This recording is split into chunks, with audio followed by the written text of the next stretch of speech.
사도신경으로 우리의 신앙을 고백하며 2월 25일 목요일 사순절 기도회 시작하겠습니다.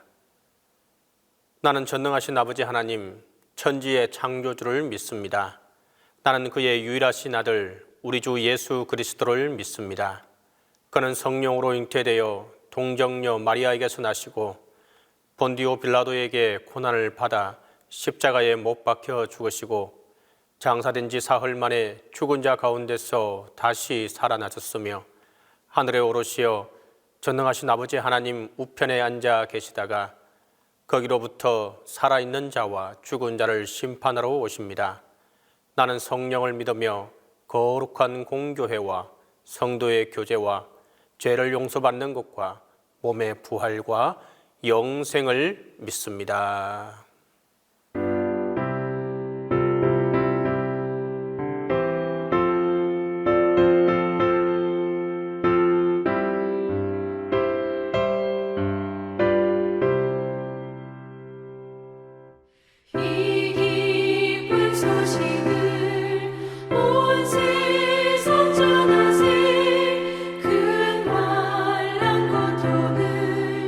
당하는 자에게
공동 기도를 다 함께 하겠습니다. 예수님은 갈릴리 온 마을을 다니시며 회당에서 말씀을 가르치시고 여러 지역에서 복음을 전하셨습니다. 인간의 연약함과 사람들을 괴롭히는 모든 질병과 약한 것들을 고치시고 치유하여 주시고 만져 주셨습니다. 사역이 소문에 소문을 더하며 온 땅과 온 마을에 널리 퍼져 갖가지 질고에 병든 사람들과 평생 고질병을 앓는 자도 치료해 주셨습니다. 귀신 들리고 간질과 중풍에 걸려 간 졸이고 애간장을 태우던 사람들을 친히 만나시어 병자들의 질고를 고쳐주신 주님께서 우리 모두를 고쳐주시어 구원의 빛을 허락하여 주소서. 아멘.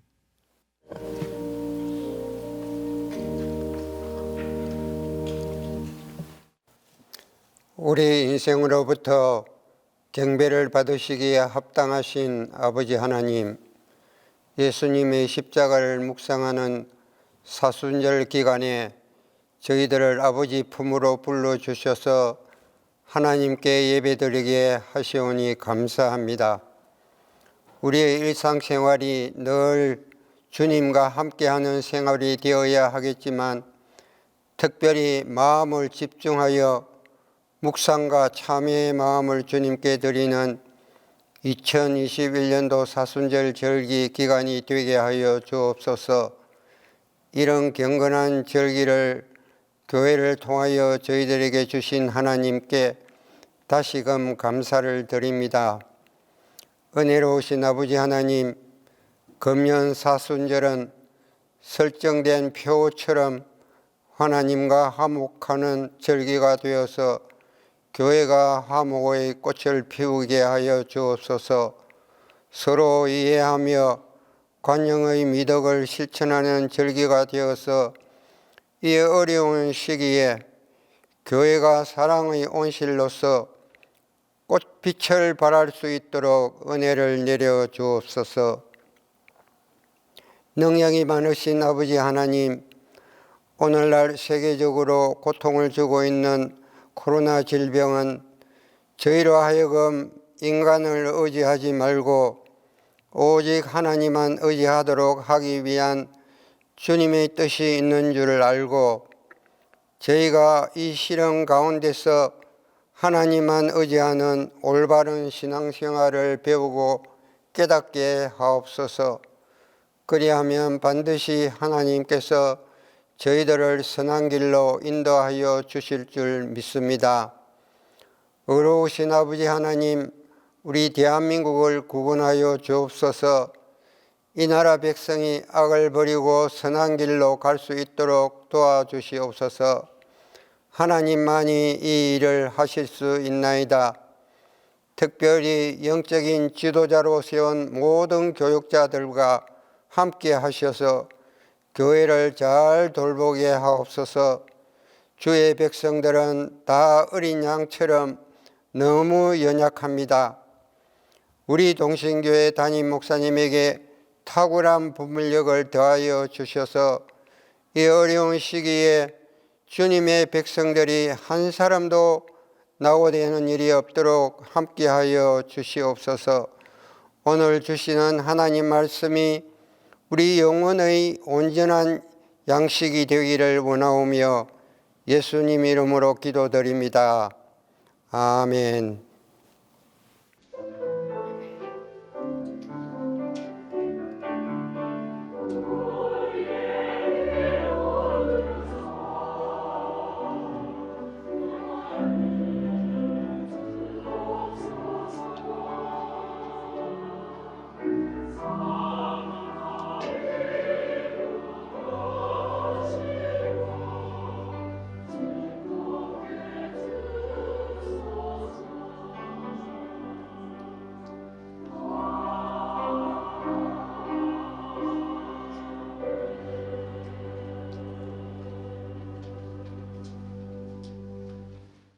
오늘 우리에게 주신 하나님의 말씀은 마가복음 1장 21절에서 28절입니다. 마가복음 1장 21절에서 28절입니다. 그들이 가버나움에 들어가니라. 예수께서 곧 안식일에 회당에 들어가 가르치심에 무사람이 그의 교훈에 놀라니 이는 그가 가르치는 것이 권위 있는 자와 같고 서기관들과 같지 아니함이러라. 마침 그들의 회당에 더러운 귀신 들린 사람이 있어 소리질러 이르되 나사렛 예수여, 우리가 당신과 무슨 상관이 있나이까? 우리를 멸하러 왔나이까? 나는 당신이 누구인지 아노니 하나님의 거룩한 자니이다. 예수께서 꾸짖어 이르시되 잠잠하고 그 사람에게서 나오라 하시니 더러운 귀신이 그 사람에게 경련을 일으키고 큰 소리를 지르며 나오는지라. 다 놀라 서로 물어 이르되 이는 어찌미냐? 권위 있는 새 교훈이로다. 더러운 귀신들에게 명한즉 순종하는도다 하더라. 예수의 소문이 곧 온 갈릴리 사방에 퍼지더라. 오늘 말씀 제목은 귀신 들린 사람을 고치시다입니다. 귀신 들린 사람을 고치시다. 예수님께서 제자들을 부르시고 안식일을 가버나움 회당에 가셔서 가르치시기 시작하셨습니다. 당시 가버나움은 갈릴리 북서쪽에 꽤 큰 도시였습니다. 이 가버나움이라고 하는 말에서 이 가버라고 하는 크파르라고 하는 말은 여러분 타운이라는 뜻이고요. 그다음에 그 나움이라는 말은 나훔 선지자를 말하죠. 그래서 그 나훔 선지자의 고향이었기 때문에 가버나움이라고 우리가 전해오는 곳이었는데 그 가버나움에서 베드로와 안드레와 야고보와 요한을 부르시고 또 그곳은 해변길이었기 때문에 해변길로 고대 무역로인 해변길의 아주 길목 가운데 하나였기 때문에 예수님은 이곳에서 많은 그런 사역을 하셨습니다. 그 안식일에 가버나움 그 회당에 들어가서 가르치셨고 이 가버나움에는 그 회당 바로 옆에 보면 베드로의 집이 있었고 지금은 그곳에 가서 보면 베드로 기념교회가 서 있습니다. 예수님이 회당에서 사람들을 가르치셨는데 마가는 예수님의 그 가르침의 내용보다는 성격을 기록하고 있습니다. 오늘 본문 마가복음 1장 22절을 보면 무사람이 그의 교훈에 놀라니 이는 그가 가르치는 것이 권위 있는 자와 같고 서기관들과 같지 아니함일러라 라고 이렇게 말씀합니다. 권위 있는 자와 같지 않다라고 이렇게 말하고 있는데 우리가 보통 권위 있는 자라고 하면은 대체적으로 여러분 좀 엄숙하고 좀 배움이 깊고 뭐 이런 것을 생각하기 쉽잖아요. 그런데 마가복음은 어떤 의도에서 이런 구절을 특별하게 넣었을까요? 네, 여러분 재미있는 사실은 바로 뒤에 이 말씀을 이 서기관들과 권위 있는 자와 같지 않고 서기관들과 같지 않다라고 하는 이 말씀에 대한 해설을 달아 놓았습니다. 서기관들과 같지 아니함일러라 라고 하는 것은 서기관의 가르침을 보면 알 수 있겠죠. 서기관들의 가르침은 당시 어떤 것이었느냐, 아주 문자적이었고 또 그 문자에 충실했고 정확했고 그래서 엄숙했고 또한 전통에 통달했던 것이었습니다. 그런데 예수님의 가르침은 그와는 다른 것이었습니다. 다시 말하면 서기관들의 가르침의 특징이라고 하는 것은 형식이 아주 중요해서 그 율법의 정신보다 성경의 정신보다는 그 외형적인 것에 관심을 더 많이 두었습니다. 그 결과 그 가르침을 받았던 사람들은 어떤 모습으로 변화되었느냐? 그 본질적인 부분을 떠난 외면적인 그 외형적 종교적인 외형적으로 경건한 그런 사람들로 변화되었습니다. 성경이 가르치는 하나님의 마음을 배우고 하나님과 함께 살아가야 하고 동행하여야 하는데 실로 그러하지를 못한 것입니다. 요즘으로 비유하자면은 예배는 계속 드리지만 그 모든 것들이 무엇이었느냐? 그저 단순한 종교 생활에 불과했던 것이죠. 그저 예배 시간 내내 졸고도 예배 드렸네, 온라인으로 예배하면서도 뭐냐 하면 이것저것 다 하고서 그래도 다 했다라고 생각하는 거와 비슷한 것이죠. 예수님을 전혀 만나지 않았습니다. 그럼에도 불구하고 예배를 드렸으니까 됐다라고 생각하는 것이죠. 그것이 당시 사람들의 모습이었습니다. 이것이 바로 서기관들의 가르침이었던 것이죠. 마가복음은 바로 이 점을 지적합니다. 오늘 여러분 우리가 살아가고 있는 이 세상을 보십시오. 얼마나 지식이 많고 얼마나 정보가 많습니까? 그야말로 전화기 하나만, 스마트폰만 하나 있으면 다 인터넷에 접속이 되고 많은 정보들을 얻고 또 그 많은 정보들도 가지게 됩니다. 하지만 여러분, 그렇게 많은 정보들을 가지게 되었다고 해서 우리 삶이 그보다 얼마나 많이 나아졌습니까? 실제로 여러분 그렇지 못하죠. 오히려 너무도 많은 소식이 오고 너무도 많은 것들이 오기 때문에 사실 삶이 더 피폐해지고 말았습니다. 잘못된 거짓 뉴스도 많고요, 가짜 뉴스도 많고요, 가짜 소식도 가짜 지식도 너무 많아졌기 때문입니다. 그 수많은 내용이 있지만 정말 진리가 그 안에 존재하지 않습니다. 살기 좋아졌죠? 수많은 정보 얻을 수 있습니다. 그런데 문제는 진리를 얻기가 어렵다는 사실입니다. 서기관들의 가르침과 같이 결국은 무엇이냐? 가르침을 통해서 생명을 얻기보다 가르침을 통해서 도리어 메마르게 되고 만 것입니다. 여러분, 우리가 접하는 것이 다 옳은 것이 아닙니다. 우리가 다 보는 그 TV 드라마의 내용이 다 옳은 게 아니죠, 여러분. 구분할 수 있는 눈이 필요한 것이죠.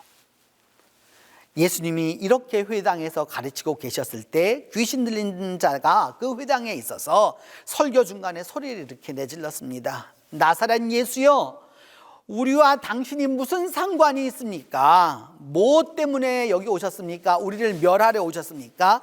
우리는 당신이 누구인 줄로 압니다. 하나님의 거룩한 자라고 하는 사실을 알고 있습니다. 라고 말하자 예수님은 그 귀신을 꾸짖어서 그 사람에게서 나오게 만듭니다. 귀신은 말합니다. 나는 당신이 누구인 줄 압니다. 하나님의 거룩한 자입니다. 서기관도 몰랐고 바리새인들도 몰랐고 제자들도 몰랐습니다. 거기 그 회당에 있던 사람들이 다 몰랐는데 그 귀신 들렸던 자, 곧 그 귀신은 외쳤습니다. 그렇다면 하나님의 거룩한 자라고 하는 것을 그렇게 고백했다면 칭찬해 주셔야 되지 않겠습니까? 근데 예수님은 바로 그 귀신 들린 자를 끄집고 귀신 들린 자에게서 더 이상 그를 괴롭히지 못하도록 귀신을 야단치었습니다. 결국 사실을 안다고 해서 여러분 바른 것은 아니다, 이 말입니다. 사실을 아느냐 알지 못하느냐, 그것보다 더 중요한 문제가 있습니다. 귀신은 사실을 정확하게 알고 있었습니다. 얼핏 들으면 여러분 신앙 고백 같기도 하잖아요. 우리는 알고 있습니다. 당신은 하나님의 거룩한 자입니다 라고까지 말하잖아요. 근데 예수님은 이 사실을 이야기하면서도 결국 그 사람을 사로잡아서 그 사람의 삶을 파괴하는 그 귀신의 장난을 꿰뚫고 그에게서 나오라고 말씀하셨던 것이죠. 사실을 말하는 듯 해도 사탄의 목적은 다르기 때문입니다. 우리가 살아가는 또 우리가 접하는 것 가운데 이러한 것들이 얼마나 많은지 모릅니다. 사람들은 다 옳음을 외칩니다. 파당을 지어서 의롭다고 다 말합니다. 서로 갈라서서 좌우로 동서로 남녀로 노서로 심지어는 의사와 간호사까지도 다 나누어 놓고서 자기들만 옳다고 이야기합니다. 그래서 그 결과를 보십시오, 여러분. 누가 옳으냐를 놓고 싸우다가 결국 관계는 다 어찌 되었습니까? 다 파괴되고 말았잖아요. 가정에서도, 교회에서도, 사회에서도, 나라에서도 마찬가지이죠. 여러분, 교회 분쟁 치고서요, 옳지 않은 분쟁이 한번 찾아보세요. 다 옳습니다. 다 의롭습니다. 다 합법적입니다. 그런데 여러분, 거기에 진리인 사랑이 있습니까? 교회의 근본이 무엇입니까? 나눔입니까? 일치입니까? 일치하지 못하게 만드는 그것을 예수님은 아셨기 때문에 그 옳은 말 하는 귀신을 꾸짖어서 나오도록 하셨던 것입니다.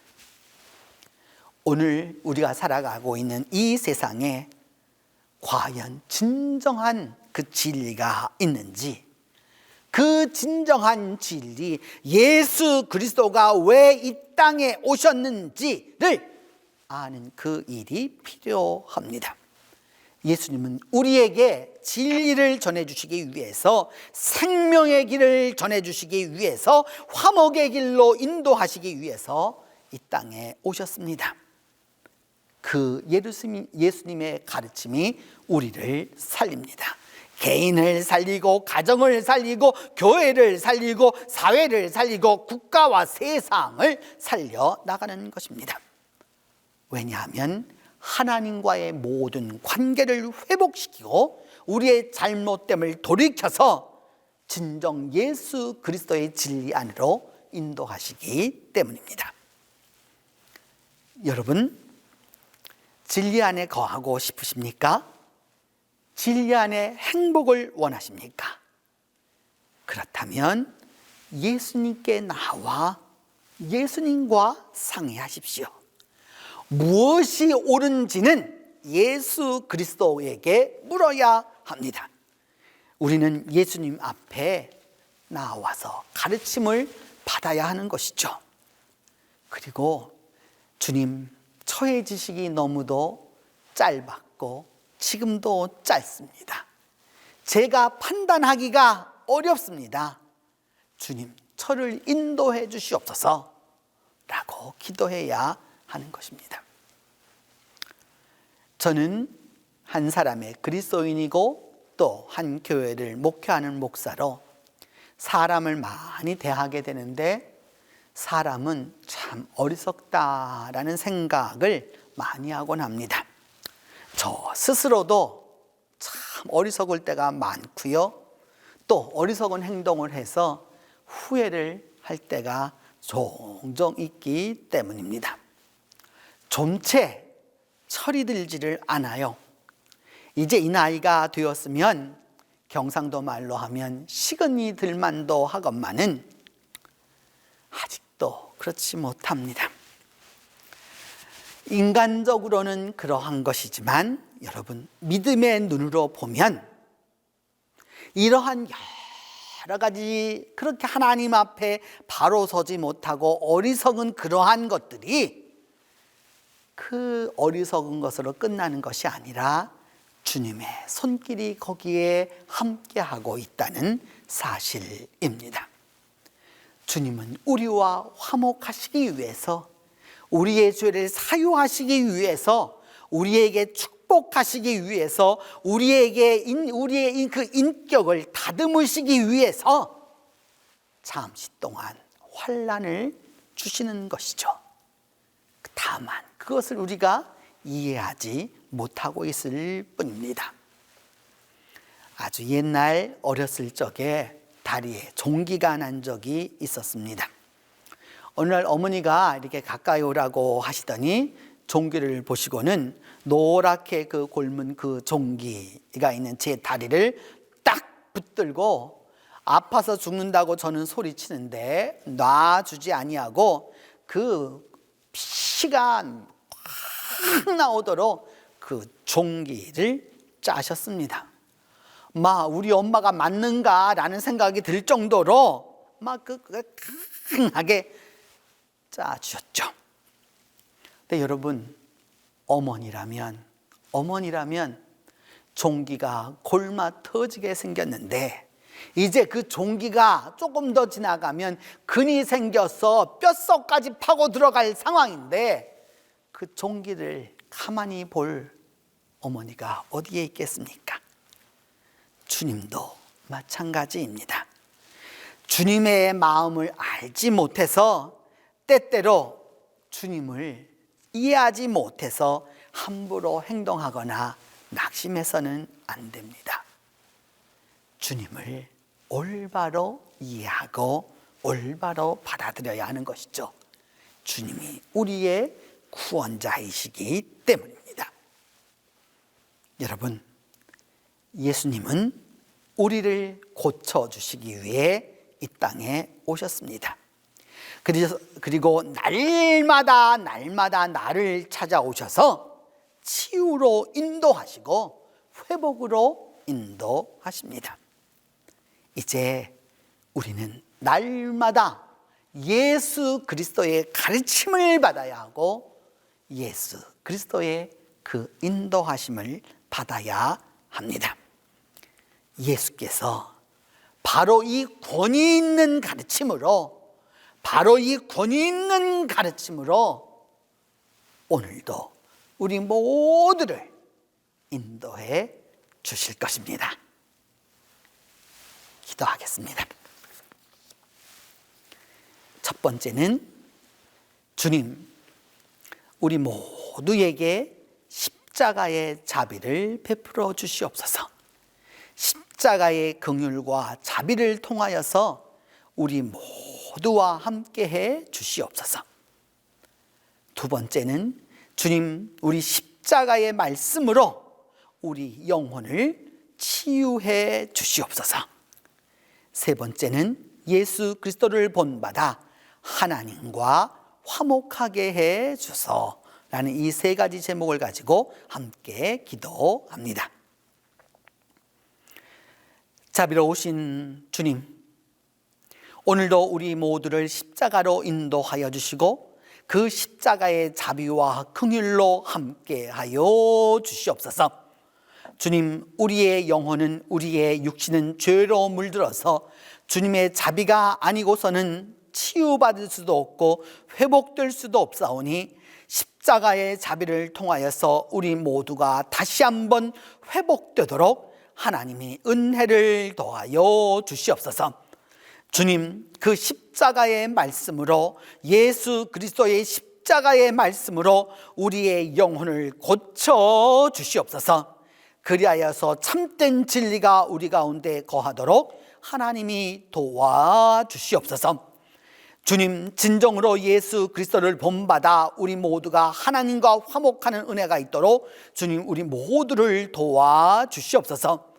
주님은 하나님과 화목하여 십자가의 그 놀라운 역사를 이루셨던 것처럼 우리 모두가 예수 그리스도를 본받아 하나님과 화목하도록 하나님이 도와주시옵소서.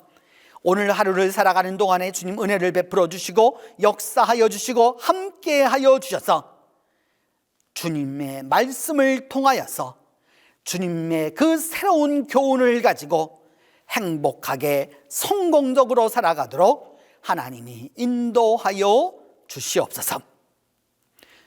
주님께서 가르쳐 준 기도로 오늘 사순절 기도회 마치도록 합니다. 하늘에 계신 우리 아버지, 아버지의 이름을 거룩하게 하시며 아버지의 나라가 오게 하시며 아버지의 뜻이 하늘에서와 같이 땅에서도 이루어지게 하소서. 오늘 우리에게 일용할 양식을 주시고 우리가 우리에게 잘못한 사람을 용서하여 준 것 같이 우리 죄를 용서하여 주시고 우리를 시험에 빠지지 않게 하시고 악에서 구하소서. 나라와 권능과 영광이 영원히 아버지의 것입니다.